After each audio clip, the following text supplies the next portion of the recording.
नमस्कार दोस्तों, आप देख रहे हैं बोलती आवाज। महेंद्रगढ़ में किसानों को ट्रैक्टर वितरण। एससी स्कीम के तहत 3 लाख सब्सिडी। महेंद्रगढ़ में कृषि एवं किसान कल्याण विभाग द्वारा उपमंडल कृषि विभाग कार्यालय में कार्यक्रम आयोजित कर सरकार की ACP 89 योजना के तहत SC वर्ग के किसानों को सब्सिडी पर ट्रैक्टर वितरित किए गए। इस योजना के तहत जिले में कुल 16 ट्रैक्टर देने का लक्ष्य निर्धारित किया गया था, जिसे पूरा कर लिया गया।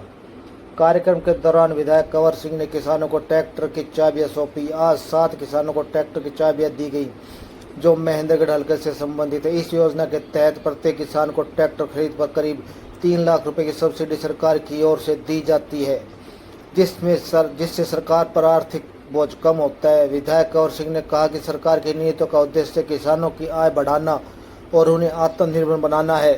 केंद्र और राज्य सरकार लगातार किसानों के नई योजनाएं लागू कर रही हैं ताकि खेती को लाभकारी बनाया जा सके। उन्होंने बताया कि किसानों की मूंग की फसल में प्रति एकड़ 1,000 रुपये का प्रोत्साहन दिया जा रहा है। वहीं DAP पर भी अनुदान उपलब्ध है। इसके अलावा प्राकृतिक खेती को बढ़ावा देने के लिए भी सरकार किसानों को जागरूक कर रही है। हाल ही में खराब मौसम के कारण सरसों और गेहूं की फसल को नुकसान पहुंचा है। विधायक ने बताया कि उन्हें खुद प्रभावित क्षेत्रों का दौरा किया है, कई गांवों में नुकसान देखा है। इसको लेकर प्रशासन को विशेष गिरदावरी करने के निर्देश दिए हैं ताकि सही आकलन कर किसानों को मुआवजा दिलाया जा सके। देखिए एक रिपोर्ट।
चार चार है।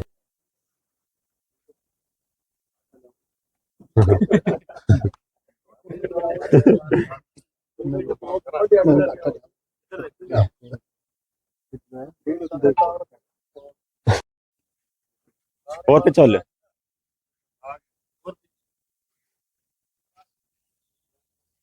ट्रैक्टर गाल दी।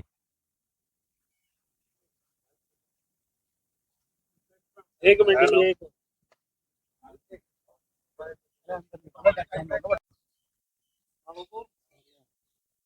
डॉक्टर साहब, आज किसानों को ट्रैक्टर वितरित किए गए, कितनी सब्सिडी इन पे मिलती है, क्या पूरी प्रक्रिया रहती है, कितने किसानों को दिए गए?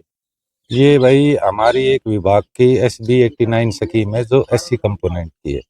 तो ये जिले के 16 ट्रैक्टर का टारगेट था इस साल का। 16 ट्रैक्टर का टारगेट था और 3 लाख रुपए सब्सिडी सरकार की तरफ से किसानों को दी जाए। तो कितने किसानों को आज यहाँ पे ट्रैक्टर है चाबियां सौंपी है? ये 16 के 16 ट्रैक्टर हमने किसानों को उपलब्ध करा दिए हैं। आज जो विधायक जी ने जिनको चाबियां सौंपी है वो 7 किसान थे जो हल्का महेंद्रगढ़ विधायक जी के क्षेत्र से किसान थे। उनको विधायक जी ने चाबियां सौंपी हैं। बाकी किसान हमारे कनीना खंड के हैं। जब भी समय लगेगा जल्दी हमारी कोशिश है कि हम मंत्री जी से समय लें और उन किसानों को भी सम्मानित करवाएं। तो इसमें कोई कंडीशन थी कि क्या क्या SC जो वर्ग है उसको लेकर कितने क्या? हाँ, इसमें 3 कंडीशन थी मुख्यतः। एक थी किसान के पास एग्रीकल्चर लैंड हो और दूसरा मेरी फसल मेरा ब्यौरा पे उनका रजिस्ट्रेशन वो करवाते हो। मेन यही। सर, किस तरह से आप किस लाभ में आप आए हैं, किस तरह क्या करते हैं?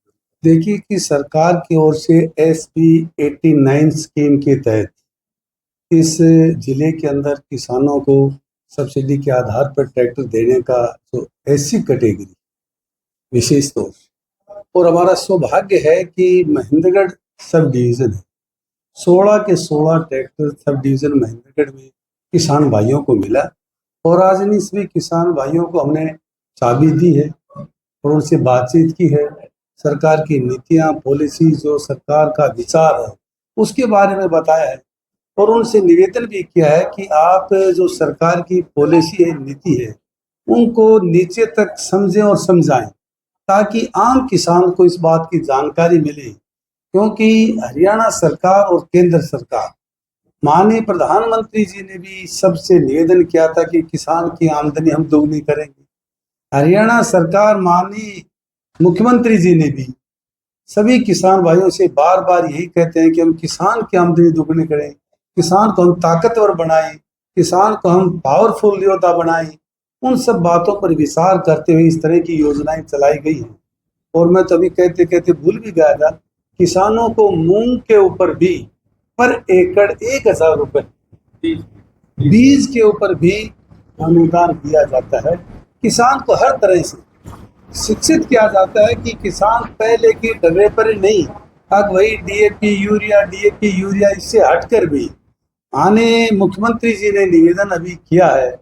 इस सेशन के दौरान इस प्रदेश के अंदर 50,000 एकड़ में हम प्राकृतिक खेती करेंगे और किसानों को जागरूक करेंगे और किसान को उसमें पैदा कम भी होगी तो हम 10,000 रुपए हरियाणा सरकार देगी। इस तरह की किसान को सपोर्ट करना, ताकत देना, ये विजन वास्तव में भी किसान की आमदनी दोगुनी करने का जो लक्ष्य है, किसान को ताकत देने का जो लक्ष्य है, वास्तव में मैं माननीय मुख्यमंत्री जी का, आदरणीय प्रधानमंत्री जी का, आप सबकी ओर से, मेरी ओर से भी तहे दिल से धन्यवाद करता हूं कि उनकी नीतियों के कारण, उनके विचार के कारण किसान काफी समृद्ध हुआ है। किसान के खेत को पानी मिल रहा है, किसान को खेत को ठीक से बीज मिल रहा है। सरकार ने बीज से लेकर बाजार तक हर चीज की चिंता किसान के की है। आपदा यदि आ भी जाती है तो किसान को ताकत देने के लिए, किसान को सपोर्ट करने के लिए भी योजनाएं हैं अनेकों। अब पिछली बार जब बाजरे में थोड़ी सी क्वालिटी हल्की हुई, कम रेट में बिका, तब भी 575 रुपये क्विंटल के हिसाब से भावांतर भरपाई योजना के तहत किसान के खाते में पैसे डाले गए। मेरा पानी मेरी विरासत के तहत, मेरा फसल मेरा ब्यौरा के तहत अनेकों ऐसी योजनाएं हैं ताकि किसान उसका फायदा ले सकता है। सर, जिस तरह से पिछले दिनों क्षेत्र के अंदर ओलावृष्टि हुई, जी, किसानों को भारी नुकसान, इसको लेकर मुआवजे की मांग भी बार बार की है, तो क्या करेंगे? देखिए कि मैं खुद भी किसानों के पास गया हूँ, खेतों में भी गया हूँ। हमारी सरसों की तो कटाई हो गई, लेकिन जिन किसान भाइयों ने सरसों को उठा नहीं पाए थे, काट के खेत में ही रखी थी, उनमें काफ़ी नुकसान हुआ। मैंने व्यक्तिगत तौर पर भी देखा है और कई जगह गेहूं के अंदर भी नुकसान हुआ है। कल ही दिशा की मीटिंग थी, हमारे सांसद महोदय चौधरी धर्मवीर भी थे, डीसी साहब भी, वहाँ भी मैंने कहा कि इधर गढ़ी है, खुडाना है, बास है, पाली है, इस साइड में सुरजनवास है, खेड़ा है और बसीणी, गागड़वास, कई जगह काफ़ी नुकसान हुआ और उस नुकसान की भरपाई के लिए हमने सरकार से निवेदन भी किया है और हमारे कृषि विभाग के अधिकारी भी मौके पर गए हैं, एसडीओ भी गए हैं, मेरे साथ थे और उन्होंने, डीसी साहब ने पटवारियों को भी आदेश दिए हैं कि स्पेशल गिरदावरी की जाए ताकि सही मूल्यांकन हो सके किसान को नुकसान कितना है और किसान का उसी आधार के ऊपर हमारी कोशिश है कि सरकार से मुआवजा दिलवाए। सर, जिस तरह